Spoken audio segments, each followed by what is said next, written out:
Welcome back to 605 Speaks. If you're watching this in the future, it's still the hottest summer on record in South Dakota, and I still do not have central air. So the shine, I should actually readjust my light. I just realized how much shine I have. The shine is real. The struggle is real. Is very hot in South Dakota. Today, the person I'm going to be talking to has had a couple of very hot weekends as well, and we're going to get into where and what she's been up to that has subjected her to this heat above and beyond what the average South Dakotan has had to do. Couple things as we get started. You're going to notice, just like in a lot of my other videos, we'll have a ticker across the bottom that'll have maybe some website information, and I will include that link in the description for this video. Do click on the links, find them on Facebook, find them on Instagram, find them on Twitter, whatever their socials are, find them and like them and share them and make them part of your world. As well as I would like to be able to customize my YouTube link for this project of mine. So I need to get a few more likes to the YouTube link so I can do that to kind of validate my presence on the internet. As if I haven't had a presence on the internet for over a decade. My presence on the internet probably has more impact than my presence in the real world anyway. So, but we are going to take a minute away from this very hot afternoon to talk to a very cool chick. I'm going to bring her on screen right now. Welcome. Hello. Hello. All right, introduce yourself. Okay, I am Sonja O'Steen. I am a photography business owner in Sioux Falls. And I had her say her name because I am prone to saying Sonja in every way but the right way. Did I say it right? You did. It does not matter. That is one of those names that there's only a couple ways to really say it differently. I will say it the wrong way, no matter. Most people do. I get Sonja a lot, and I get Sonja because it's with a J. Yeah. And lots of other variations. And yeah, I have a funny story about that actually, if you want to hear it. Is it age and work appropriate? Yes. Oh, that's a bummer, but you can still tell it. Sorry. So when I was a kid, my grandmothers were at odds about whether I was going to be called Sonja or Sonia. My dad's mom wanted to be called Sonja because that's the Scandinavian way. And my other grandmother wanted me to be called Sonja. And so she would call me Sonja. But my parents wanted me to be called Sonia. And so it was like this whole feud thing. Well, once I got to kindergarten, I had to find my name on the carpet to give to my teacher. Yeah, and she pronounced my name wrong, and I was a very, very, very quiet and shy child back then, and my mom was there with me, and I screamed, "It's not Sonja, it's Sonia!" And the entire room went quiet, and my mom was like, she didn't know that noise like that could come out of me. Way to establish dominance on the playground. Yeah. No one's going to pick on her. No one's going to eat her crayons. Well, and we talked about, we're going to talk a little bit about your website in a little bit. I am going to throw it up there for your business. I asked how you pronounce your website, and you revealed is it your nickname all around, or just in your home with your hubby that you're so? Just with my hubby because he thinks it's funny. So because SO are my initials, so he calls me So-So. Oh, so it's So-So Steen. There we go. So, yeah, I like it. Well, in talking about kindergarten and your childhood and your grandparents, you are not a South Dakota original. I am not. Where did you do most of your growing up? Mostly in Wisconsin, northern Wisconsin, where it was very, very cold, even colder than it gets here. Mm-hmm. And in the Twin Cities. So, I kind of grew up half and half. Okay. So then what brought you in the recent past, you said you've been in South Dakota for a handful of years now. What brought you to the diamond of the Midwest, the jewel in the Midwestern crown that South Dakota is? My husband's job, actually. So he's not from here either. No, we actually planted. Yeah, so we moved here from Delaware, actually. Wow. So my husband was a lifelong resident of Delaware. This is only the second state he's ever lived in. Oh, wow. This is the 7th state I've ever lived in. So, yeah. So you were the brave traveler. You were like, we'll figure it out. Yeah, he met somebody on a work trip, and they really hit it off. And it was the same industry and everything. And he's like, if you ever want to come to South Dakota, give me a call. And within a month, we were making plans to move. So, yeah. Wow. Yeah, that was 3 years South ago. Dakota, and you're like, they have a palace made of corn. We have to go. Well, it was funny. He's like, have you heard of Sioux Falls? And I was like, yes. Why? And he's like, would you want to move there? And I was like, I've never been there. I guess. I don't know. That was basically how the conversation went. Did he know how to pronounce it as Sioux? He didn't call it Sioux Falls, did he? Not that I know of. He was probably told the correct way by his boss. He had heard it previously. Yeah. All right. So your whole time living here in South Dakota has been in Sioux Falls then? Yes. Our largest city. Well, let's compare Sioux Falls to Minneapolis. Okay. Because I know a lot of people from Sioux Falls, when we want to get out of town and do our getaway shopping trips, it's either Omaha or the Twin Cities. I know I myself, just for Memorial Day, went to Mall of America for like a duration of days. I considered going to a mall my vacation. I went every day for 4 days to a mall. So that's how sheltered I am. I don't know. The Mall of America is kind of cool, though. Yeah, it's not as cool as I remember it from when it first opened. Like the last time I went to Mall of America, it was still Knott's Berry Farm. So way back. But yeah, I like mall culture. I really do. Yeah, I like people watching. Yeah. Well, yeah, and to see all the different, because you're seeing tourists and locals and everything, and yeah, it's crazy. But comparing Sioux Falls to having come from the next biggest urban cluster, how do you think we compare for amenities? Are we, as far as like restaurants and entertainment and things to do, are we keeping up with the bigger cities, or what do we lack in? I think so. I mean, this is probably horrible for me to say. I'm not a big fan of Minneapolis. I prefer it here. Like this city has actually been my favorite place to live because it's a city, like a good sized city, right, but it also feels like a small town. And just within the time that I've lived here, I have made so many friends, and I have been able to develop my own community, where when I was in the Twin Cities, even though I went to college there, I didn't really feel a sense of community when I lived there. And I don't know what the difference was. I mean, maybe age, I don't know, but it's been very easy to kind of find my crowd here, and for my husband to find his crowd here. So that's an interesting way to put it, yours and his. Do you guys have different kind of ideas of what your social?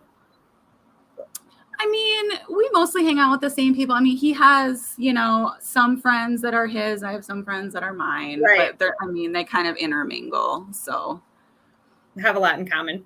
Yeah.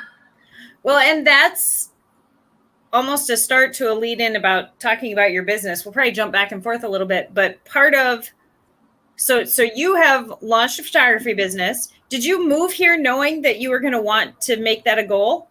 How did that come about? I did not. So this is a way back story again. Do you want to hear a way back story? Sure. Okay. So when I was a kid, I was very into writing and photography.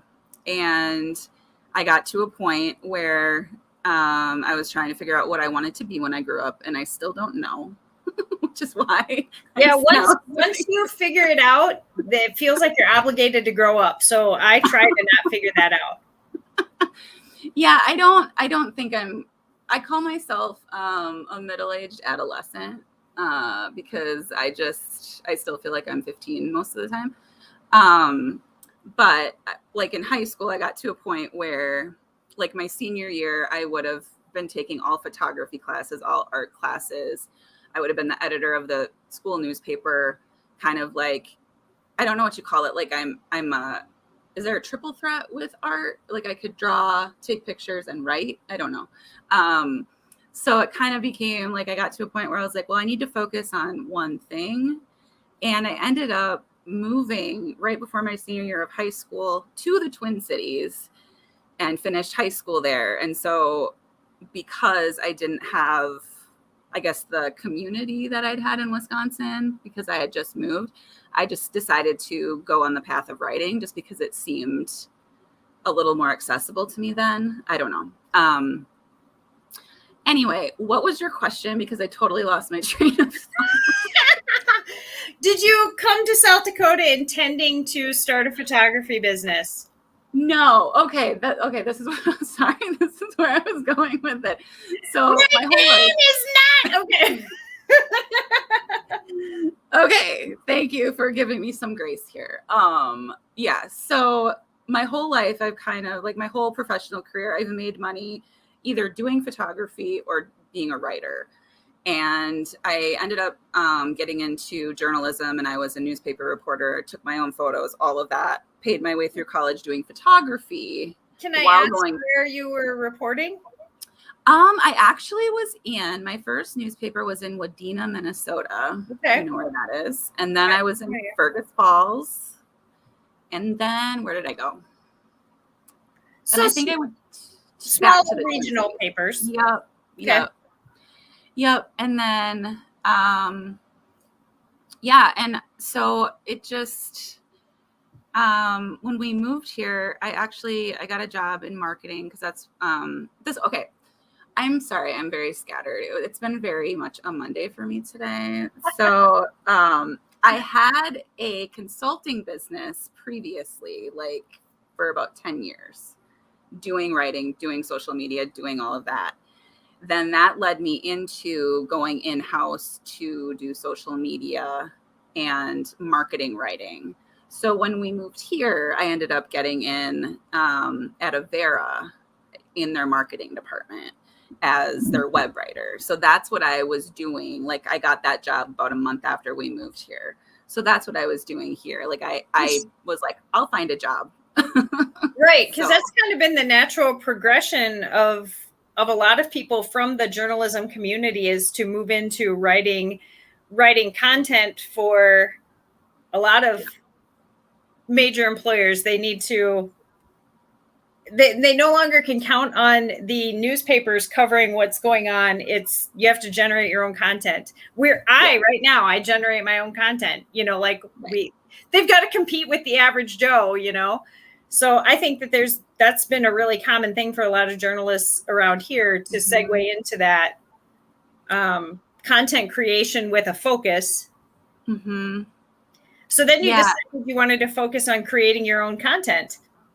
Yeah. So I really liked working at Avera, and it was very eye-opening with, I started there and COVID happened like 3 months later. So like I hadn't worked in healthcare before, and then all of a sudden we're in a pandemic, and it's like nobody had ever seen it before. Right. And we're all trying to figure it out. And I think, we obviously did not get as burnt out as people on the front lines. Like, I don't know how they're still going and keeping up and all of that. But right. I think just the communication side of it, like updating the website constantly with today's COVID-19 message. Exactly. In these, That's I love saying things like these trying and uncertain times. That's my answer for anything. If somebody says, "Do you know where you want to go to lunch?" and I'll be like, in these trying and uncertain times, I don't know what I want to do. Like that's my way out of everything now. I know. And like the first 2 months of COVID, I did not leave the house. Like my husband was like going to get groceries and he still had to go to work. And I was fortunate enough to be able to work from home. But it was crazy. I'm like in this new state and new city and I didn't know anybody and I didn't really get a chance to know people. Right. And then I'm just like in my house with my cats. And then everybody was like, if you ran into a stranger, you're a stranger. I don't know whether or not you're clean or dirty or what are you like. So Right. Yeah. And like I think I wore a mask up until like the beginning of probably February maybe this year because I was still like not. I've already even had my 4th booster and I'm still wearing a mask if I'm in like a long grocery trip or if I'm in like a Walmart, a big box store where there's a lot of people. I'm still like, I don't want to have to smile at you strangers. Right. Like, yeah, I will never need Botox because I've spent years with doing whatever I want with my face under this mask. So segueing from being employed by one of the largest employers in the state, and as well as the comfort level of, as we all know, there are a few industries that will survive anything, and that's the post office, healthcare, and bars. So, going from a large employer in a relatively consistent, there's going to be jobs, and then deciding to make the jump to run your own business, what was more difficult, the mental emotional decision to do it or the work of getting it done? What was harder, choosing to make the jump or doing the work? Choosing to make the jump. Yeah, because I am very much a worrier about like, oh, how much money do we have in the bank? Like, I like to have my cushion and, I'm like, oh, we can't buy that. We can't do this. We can't do that. Like, oh, am I going to be able to pay rent? Like, I'm very much, my brain goes all over the place. Very much a worrier. So probably being an entrepreneur is probably not the best choice for me. But yeah, it was also hard just because I really liked my team at Avera, but I just could feel myself kind of outgrowing what I was doing and not really seeing a place to move there. And my husband actually got me a camera for our wedding because we just got married in October, and to just kind of like try to jumpstart me taking photos more consistently again. And so I started doing that, and I'd just kind of forgotten how much I enjoyed it. And I'm one of those people where I feel like if you follow your passion, then the money will come eventually. Right. But like right now, it's still like, oh, what did I do? I think there's a lot of creatives though that during that time of quarantine and isolation, they picked up or educated themselves on elements of things that they maybe would have considered either a hobby or even, like you said, you did photography for journalism. So it was more than a hobby, but it had been something you maybe put down for a little bit. Yeah. I think there's a lot of creatives that during quarantine, they drilled in that focus and they're like, bam, we're back. Yeah. One of the ways that I have been introduced to as a photographer is through event photography, everything from kind of some niche artistic events. I know you've done a lot of the photography for some of the burlesque events in town. And then you just were at the Levitt and you were at InnoSkate. And how did you find your way into event photography? And what do you think of Sioux Falls as a city as far as hosting events? I feel like we've really had a good bloom of things like that. How did you fall into that? It's a weird thing. So, when my husband and I were planning our wedding, so we just got married on Halloween. we were going to get married out in Deadwood because that's where we got engaged. And we just thought it would be cool to have his family come to get married at Dead Weird. Yeah, that's what we were going to do. But then COVID started surging again. And it was like August, and it was like almost time for us, like almost the time where we couldn't get our deposits back. Oh. And I was just feeling the anxiety, of course, was coming. And I was like, I'm like, I don't know. It's 6 hours away. Like, we can't control anything. Like, we could have it at the house if we needed to, you know? And because it was just, everything just was not, I don't know. It was just so uncertain and making me crazy. And I was already stressed out enough. And so within deciding that we were going to change the location to Sioux Falls, we had the venue, the photographer, and the DJ in 24 hours just because of the people that we met here.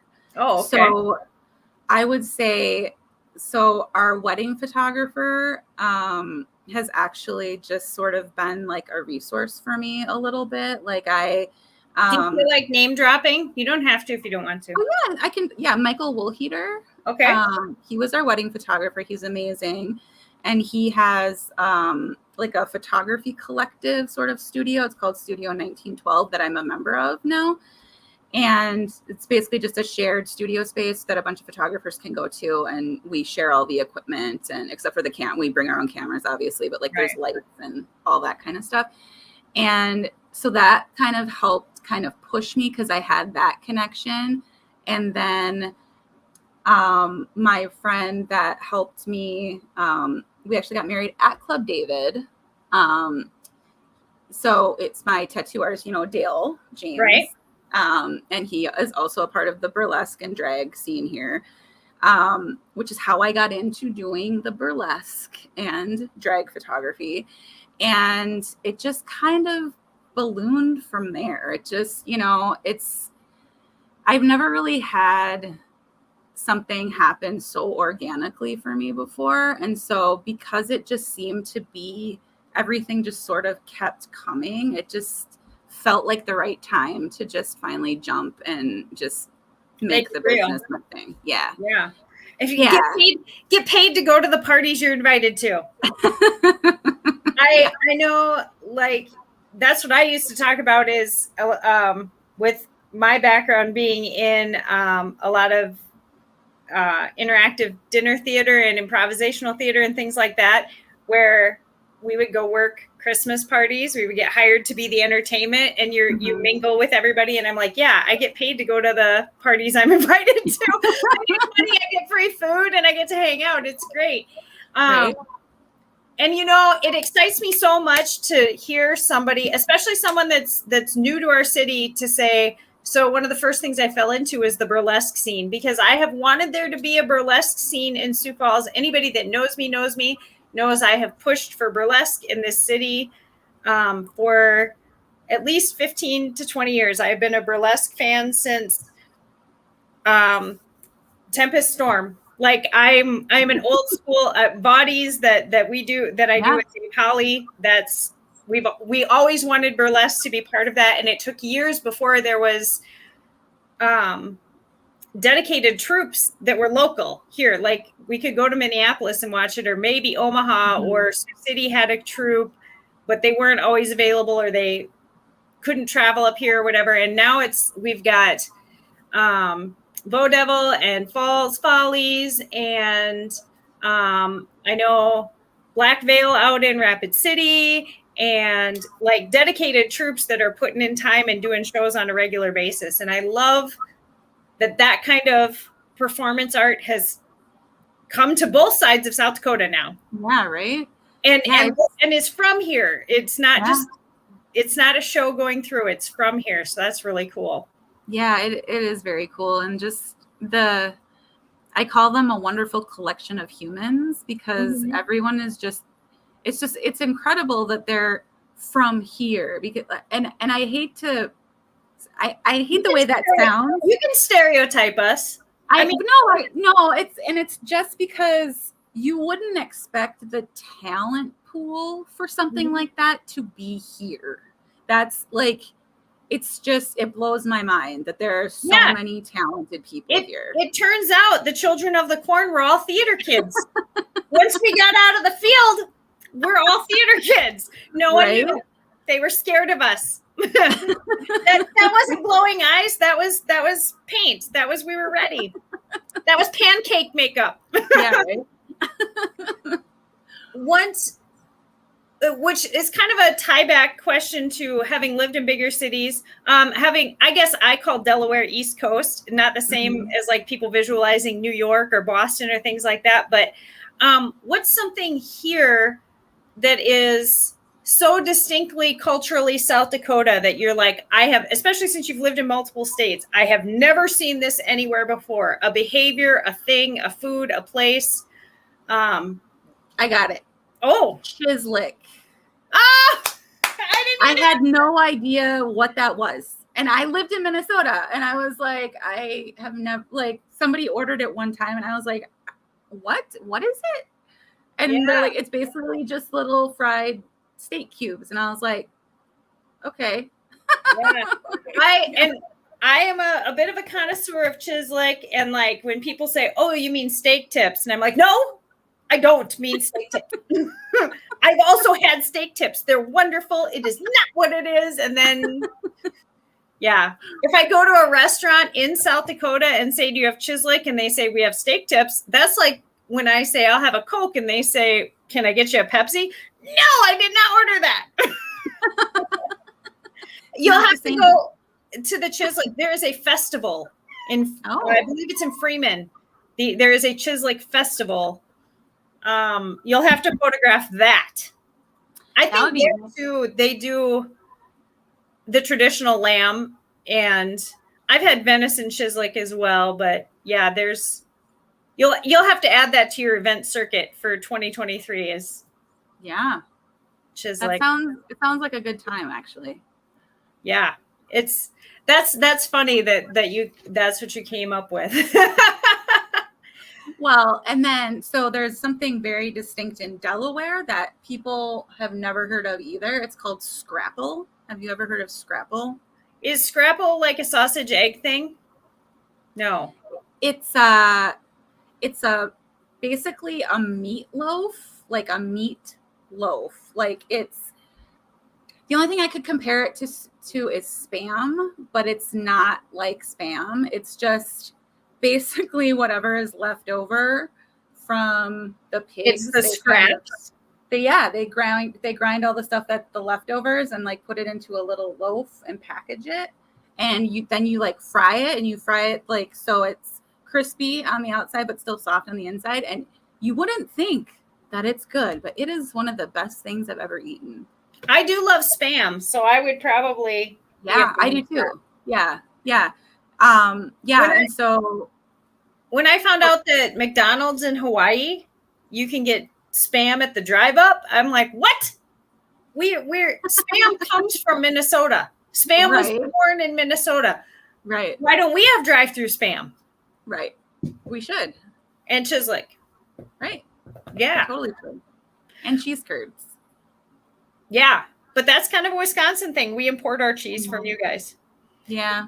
The only thing that I really know about Wisconsin, other than the cheese, and maybe your husband, is he Irish?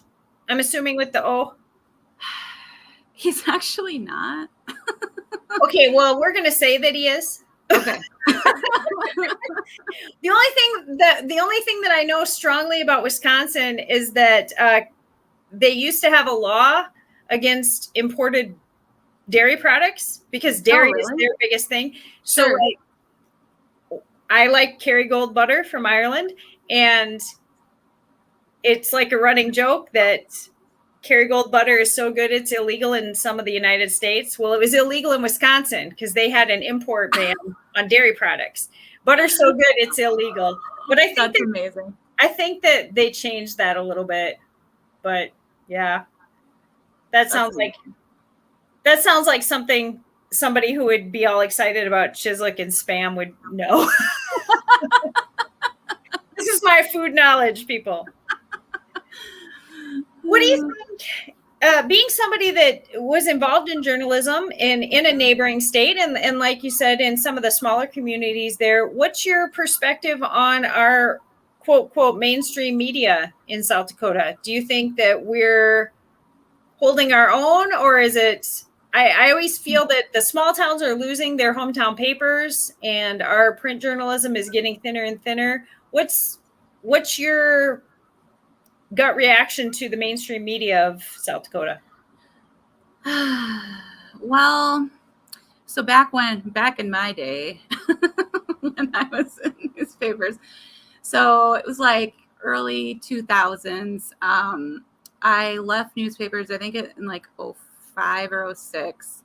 And at that point, I don't know, I thought I was going to be a journalist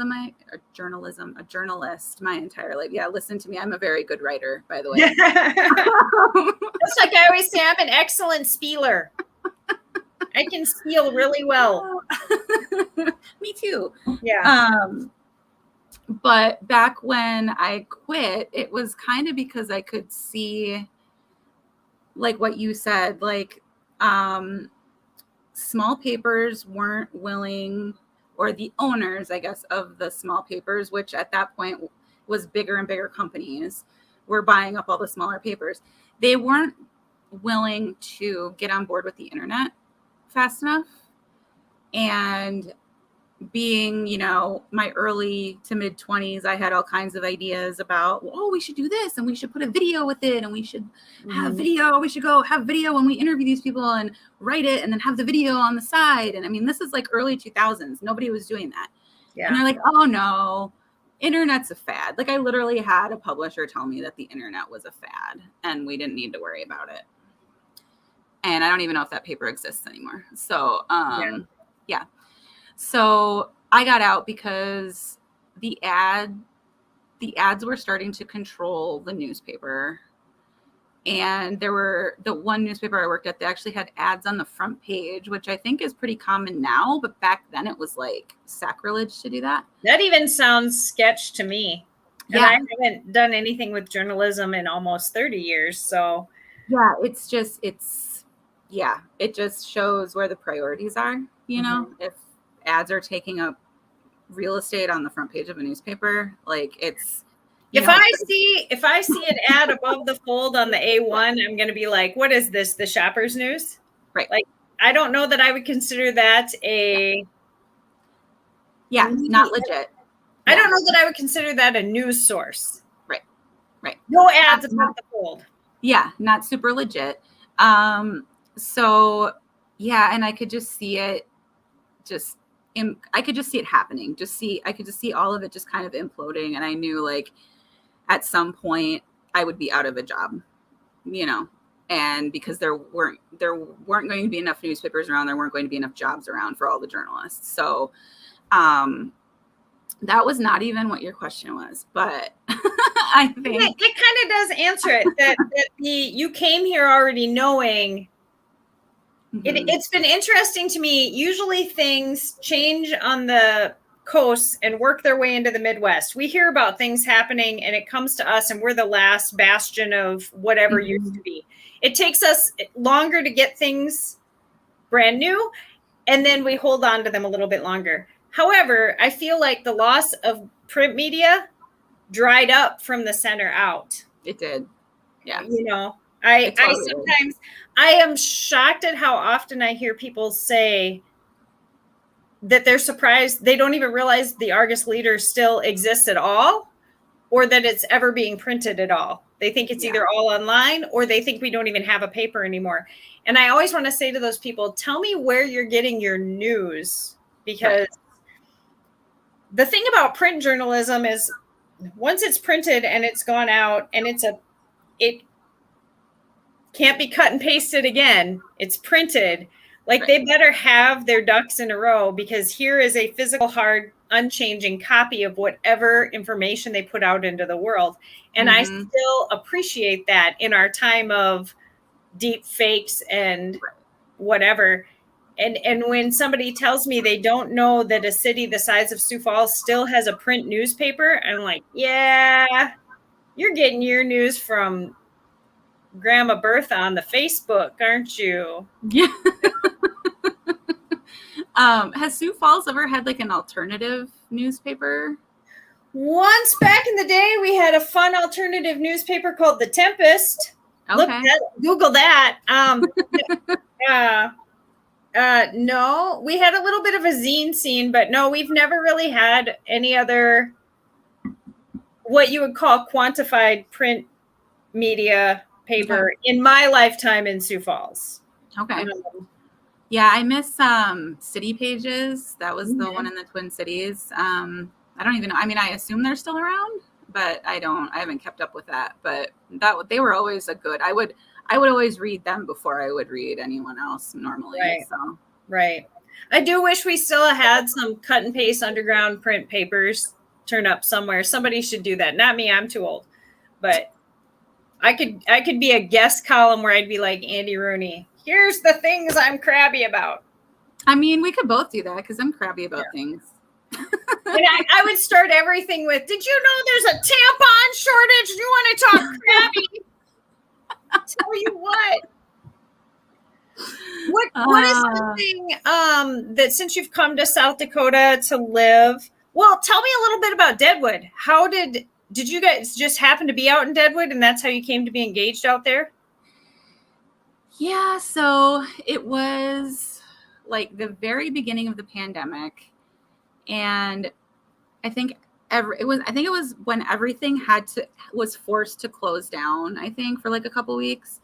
And it was, I don't remember when it was like in May or June. And we decided to take some time off because I had gotten reduced to half-time for a little bit just to help because we didn't have the numbers coming in at Avera.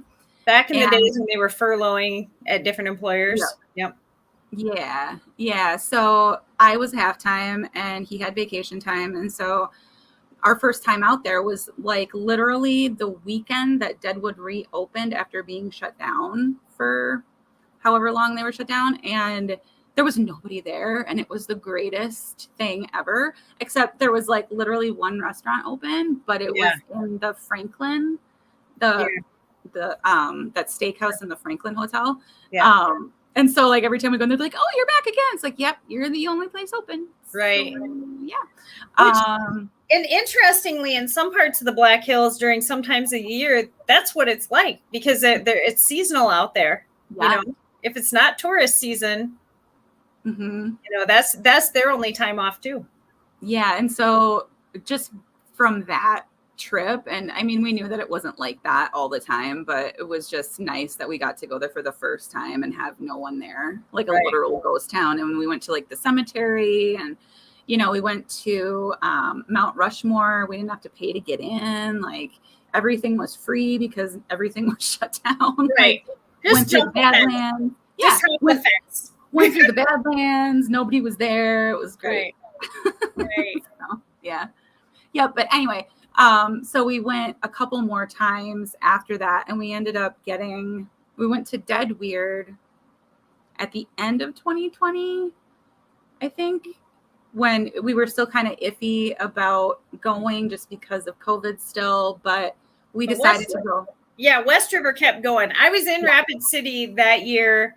I was in Rapid City in 2020, but did not go up to Dead Weird, but like it was dead in Rapid City on Halloween night because people still went up to Deadwood, and I'm like, yeah. And it wasn't even that busy. Like I remember we were literally walking. They had the one street shut down, and we were walking down the middle of the street just by ourselves. Everyone else was on the sides. There was really nothing, not a ton of people. And then we were in the cemetery on Halloween, and I actually ended up proposing to my husband in the cemetery in Deadwood. Are you sure you really wanted to? Were you possessed? I might have been. Yeah. Oh. The spirits pushed me to propose. Yeah. You're like, well, now I guess we have to. Yeah. The afterlife has chosen. Yeah. But it was one of those weird things where we'd both been married before, and you know, I was like, I'm never getting married again.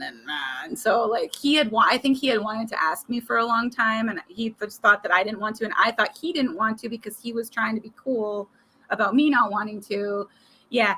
And then, and then when I asked him, and he's like, yeah. And I was like, are you sure? Are you sure? He too went to ghost possession. Is this Calamity Jane? Yeah. So that's how that happened. And then we decided, and Halloween is our favorite holiday. We worked at a haunt in Delaware with haunted attractions. We were actors. And it's like one of the top 10 haunts in the country that we worked at in Delaware. So it's kind of our thing. So I'll have to shoot you a couple of things that are good haunts here that are a little bit off the radar. For you. We haven't really gone. We went to one, like Terror 29. Is that one? Mm-hmm. Yeah, Terror we went 29. That's Zach's thing, and Fear Asylum up in Brookings. But my favorite, since our friends, we were scare actors in a different local haunt, and they've taken a couple years off. The pandemic derailed so many things. It really did. But another favorite haunt is there's a haunted trail in Sioux Falls, Archery Outfitters over on the east end, which is kind of by where I grew up in the Riverside neighborhood. Theirs is my absolute lifetime favorite haunted walk. It's outside. It's in the woods. I just dig it. Last year, literally, I was so scared at one point, and I love horror. I only watch horror movies. I was so scared at one point. I was crawling and crying, and my kid was holding my hand and helping. Oh, no. My friends that were with, they were like, is she crawling on the ground? And I'm like, it's a pig man. Yes, I'm crawling on the ground. Oh, no. So, and they always need more volunteers. So I do. Oh. That's Archery Outfitters, and their haunted trail it's the winner for me. Oh, we may have to check that out. Yes. I like scaring people. I love it. What about so starting your own business here, how have you like we've talked about media and things like that and advertising and things like that. How have you so far been getting the word out? Have you just been doing word of mouth, or have you started networking beyond your circle? Yeah, it's so my first round at running my own business, I was very much about, I have to make money. I have to make money at everything I do.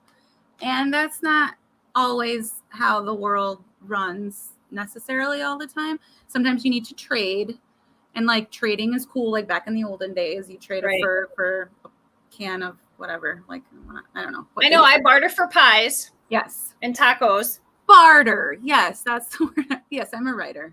I'm gonna say that. I have a thesaurus. I don't even have my thesaurus up here. That's my favorite dinosaur.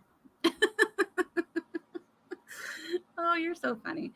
And now I forgot what I was saying again. Oh, as far as starting to get outside of your immediate circle. Oh, yes. Okay. So I kind of, because I worked in social media for so long, I'm just kind of more like natural at kind of like feeling around, and like, I'll be like, oh, this thing, here's this thing. And oh, and this person's connected, and maybe I can talk to this person. And like, I don't really advertise. Like even with my first business, it was pretty much all word of mouth. And I got some like pretty big clients doing that back in the day. I was like ghostwriting for CEOs, and I was a ghostwriter for the lady that started Take Your Daughter to Work Day at one point. And like people just don't think to just ask, like, hey, can I come and shoot this and blah, blah, blah. And maybe you just, let me in. I'm like starting my business. Can you just let me in? And you gotta build a portfolio, gotta build. Yeah. And so like, that's what I've done with a couple of the music things I've been doing. Is just, I have to ask on your right away, when you open your website, the picture with the rabbit, what is that from? That is from SuperCon last year. Okay. And that was my husband behind the mask. He's the rabbit? He's the rabbit. He made that mask. Oh, wow. Actually. Yes, because one of the things we were going to do when we were going to get married in Deadwood is we were going to have everyone dress up so we could do the costume contest, and we were all going to have like weird bunny masks on. And then that didn't happen. So then we had all these weird bunny masks that are just sitting here doing nothing. And that one was his that he was going to wear. And so, yeah, he's very artistic as well. Awesome. Yeah. Very cool. What do you see for the long term? Do you see yourself, have you found in the small amount of time you've been here, do you see South Dakota as a long-term option for you? Yeah. I really don't see us ever leaving. Like, we really like it here. And I think for both of us, even him having never left Delaware, he feels and Thomas, I don't think I've ever even said his name through this entire thing. My husband, Thomas, he has never felt a sense of community like he feels here either. So, you know what that is? It's because most of us are already related or know each other. We get so excited when there's new people. We just want to make you a casserole. See, and my experience in Minnesota is the opposite of that. Like in Minnesota, they'll have friends from kindergarten, and then they don't really want to have any more. And so it's like harder to break. It's very weird being right next to each other that it would be so different. But that's what my experience. And they're always saying they're Minnesota nice. Nice to your face, maybe. Oh. Yeah, I'm throwing it. I'm throwing shade. I think over here you pretty much get what you get and don't pitch a fit. Like we're either going to be nice or not, and we don't feel bad about either. Yeah, and I like it a lot more. It's so I didn't tell you, I did live in New York City for like 5 years. And that's kind of how New York is. Like, you get what you get. And so it's sort of like, I feel like Sioux Falls is kind of like a very Midwestern version of that, like, attitude, kind of like you're never guessing what someone thinks, really. So I don't know. I guess that's why I like it here. And it's just more laid back here than East Coast. So I like the sound of that. I like knowing somebody would compare us to the good part of New York. I've never been there, so I can only guess. It's not all bad. And I mean, again, that was like, when did I move there? 15 years ago. So I don't even know what it's like there now. We need to step up our public transportation game if we really want to compete with that. But sure. Yeah.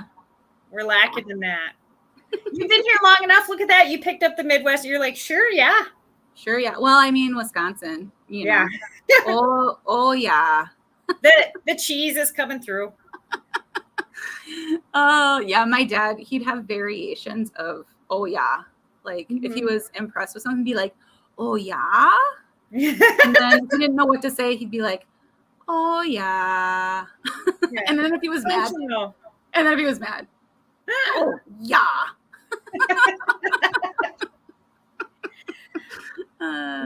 What's one thing as a takeaway that if you did choose to leave and could take anything from South Dakota with you, whether it be something, a real physical thing or a cultural thing, what is something you would take with you that you feel like you would live better with if you always had that from South Dakota? I mean, it would be cool if I could like pick up the community that I've made and take it with me. Like, that's how I felt when I left Wisconsin for my senior year. I was like, maybe could I just like pick up my high school and move it to the Twin Cities and have all my people there? Like, I just feel very at home here, like I did when I was in Wisconsin. And I don't know that I've ever felt that way other than in Wisconsin before. Yeah. So, you know what I mean? I bounced around so much on the East Coast and I mean, and Delaware was pretty close. Like, of all the states I lived on the East Coast, Delaware was my favorite. But yeah, I think I think definitely like the people and like the community here. Yeah. Excellent. I like to hear that. I like to hear, especially now that you've informed me that Minnesota Nice is just a bumper sticker, not a way of life. It totally is. And I've been preaching that forever, for years. This is your chance to just let it out. And I still, like, all of my family lives in the Twin Cities now, pretty much. So, like, I feel bad because I love them, but they can move here. We'll take them. Yeah, they should move here.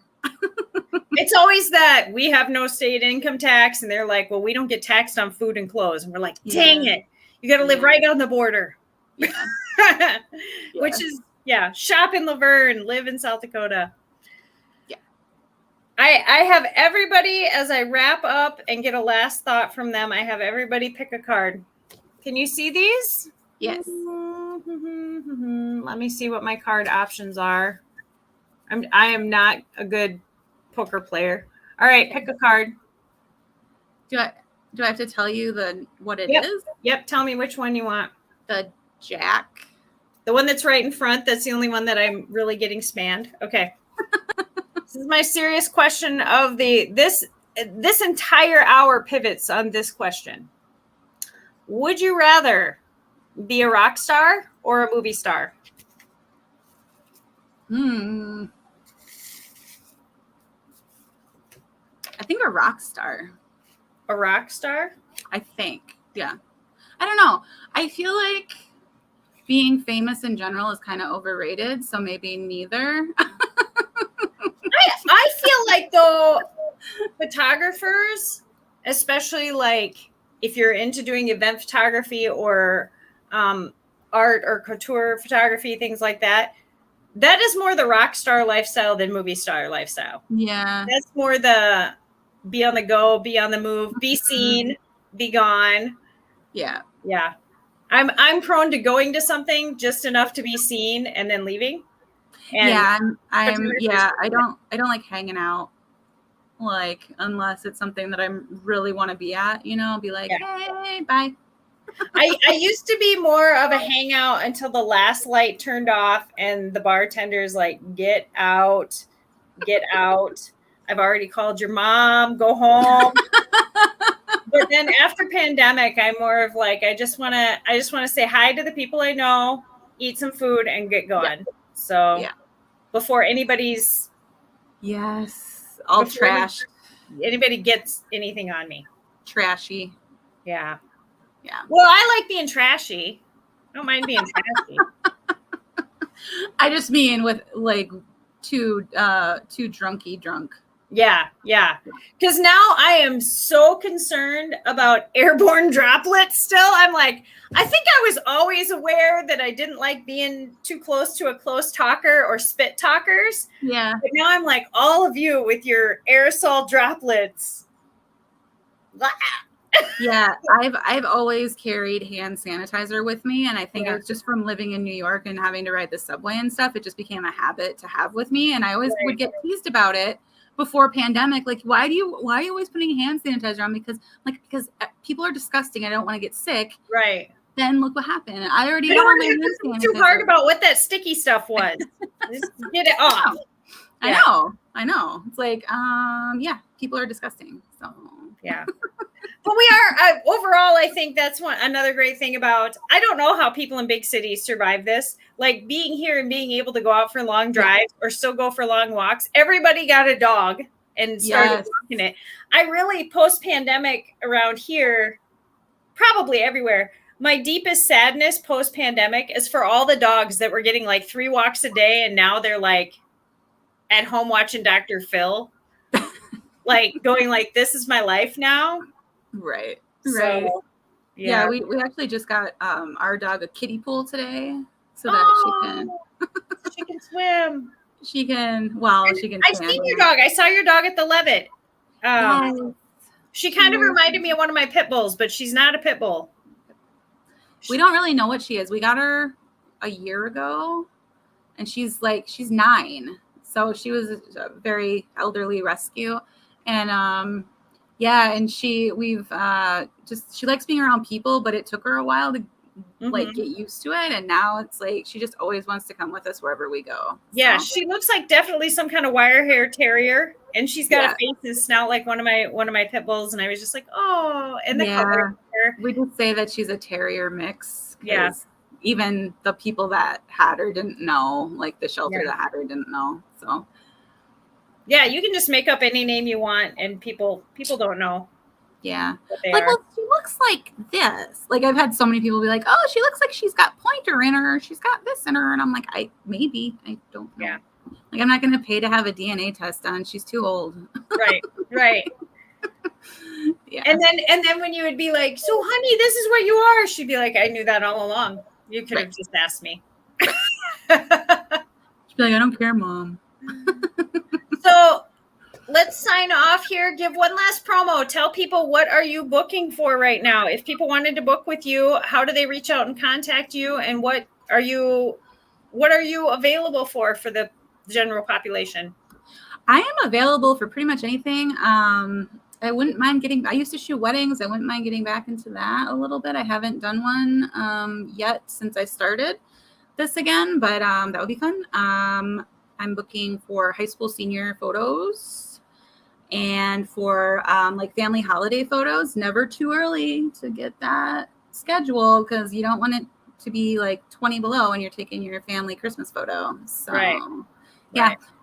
Yeah, I mean, pretty much anything right now, but yeah, just trying to feel like those senior photos sneak up on people, and I'm really good at finding random graffiti walls. So. And your Sioux Falls and surrounding area, like what's your radius? How many miles?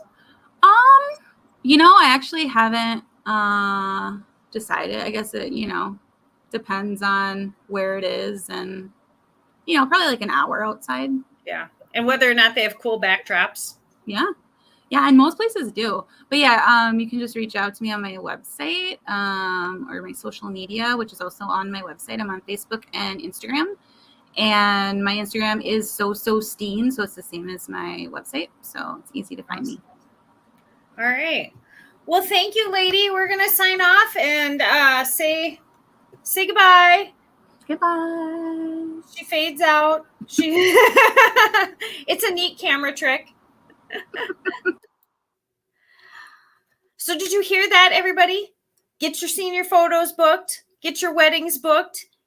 Get pictures of things back outside. Start getting some pictures of your faces with your masks off, because we are able to do that again.